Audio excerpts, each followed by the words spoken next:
তো আমার পছন্দের বেকারি টোস্ট বিস্কুট দিয়ে চা খেতে খুব ভালো লাগে। কার কার ভালো লাগে কমেন্টে জানাবে। আর আদিত্যর special muffin cake. Muffin cake. তো আজকে সন্ধ্যা টিফিনের প্লেটটা কেমন হয়েছে অবশ্যই কমেন্ট করে জানাবে। চলো। গুড ইভিনিং বন্ধুরা, তোমরা সবাই কেমন আছো? Welcome back to Sharmila Facebook page. তো এই যে সন্ধ্যার আজকে টিফিন কি হচ্ছে দেখাচ্ছি। এ দেখো, অনেক দিন পরে ছেলেরাকে রাজি করাতে পারলাম যে একটু দুধ চা খাই, কিন্তু একদম পাতলা করে দিই। आस्ते आस्ते इतना भी फ्लेक्स नहीं करो कि फ्लेक्स फ्लेक्स से भारी हो जाए। তো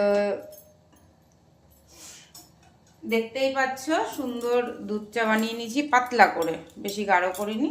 কিন্তু এই যে এখানে এ দেখো, এখানে আদিত্যকে একটু দুধ দিয়েছি, এটা আর পাউডার আমি পাউডার একটুখানি নিয়েছি। ঠিক আছে, একটু আদিত্যকে খাওয়া, আদিত্য ভালোবাসে। শব্দ। এই গাইস তোমরাও দেখলে এক্ষুনি দুধটা পড়ে যাচ্ছে চাটা।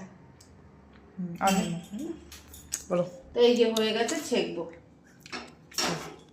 তো আমুল দুধ দিয়ে কে কে দুধ চা খেতে ভালোবাসো আর বলবে। গাইস আমাদের একটা সারপ্রাইজ না, মানে একটা স্পেশাল মুভি জিনিস আছে। হ্যাঁ কি আছে আছে, ওটা ওটা আমরা বলবো, এখন বলবো না। আচ্ছা, যাই হোক, চলো চাটা ছেঁকি। চা ছাঁকা দেখতে তোমাদের ভালোই লাগে আশা করি। স্যাটিসফ্যাকশন রিমার্কস টুকরা টুকরে দাও দাও একটু দাও। চলো বলিয়ে।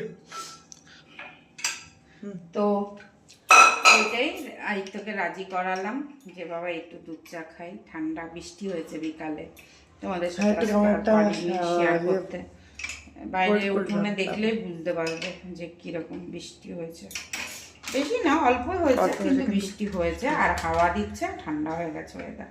চলো এবার গরম গরম চা খাবো বিস্কুটের সাথে, আসছি।